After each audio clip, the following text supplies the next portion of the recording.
بسم اللہ الرحمن الرحیم۔ اسلامک بینر کے معزز سامعین، السلام علیکم ورحمۃ اللہ وبرکاتہ۔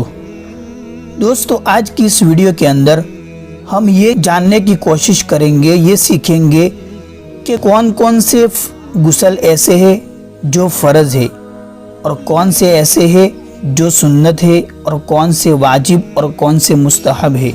آج کی اس ویڈیو کے اندر ہم آپ کو انشاءاللہ سارے طریقوں کے غسل آپ کے سامنے رکھیں گے۔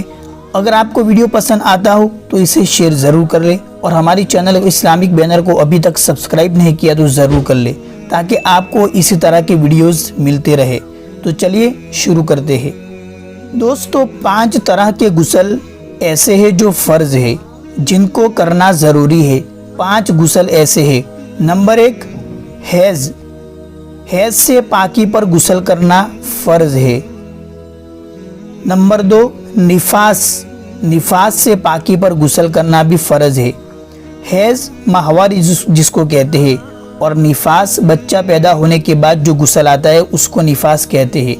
نمبر 3، التقاء ختنین، مطلب جب 2 شرمگاہوں کا آپس میں ملن ہوتا ہے، جب 2 شرمگاہیں آپس میں ملتی ہے تو اس وقت بھی غسل کرنا جو ہے فرض ہو جاتا ہے۔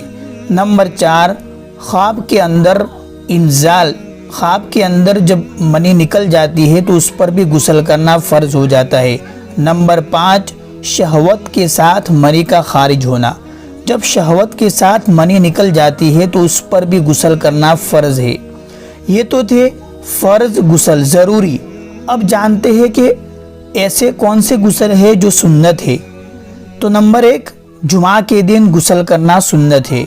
نمبر 2، عیدین کے لیے غسل کرنا بھی سنت ہے، دونوں عیدوں کے دن غسل کرنا سنت ہے۔ نمبر 3، عرفہ کے دن غسل کرنا جو ہے سنت ہے۔ نمبر 4، احرام کے وقت غسل کرنا بھی سنت ہے۔ یہ تھے سنت غسل۔ اب واجب غسل کیا ہے؟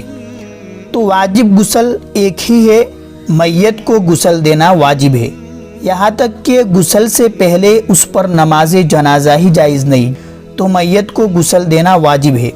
اور ایک طرح کا غسل ایسا ہے جو مستحب ہے۔ کون سا مستحب؟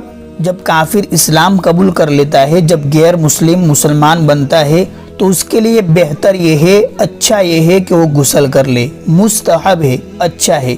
تو یہ تھے ٹوٹل الگ الگ طریقے کی غسل جو میں نے آپ کے سامنے رکھے۔ مجھے امید ہے کہ آپ کو ویڈیو پسند آیا ہوگا، تو اسے آپ سے جتنا ہو سکے شیئر کریے، ہر مسلمان تک پہنچائیے۔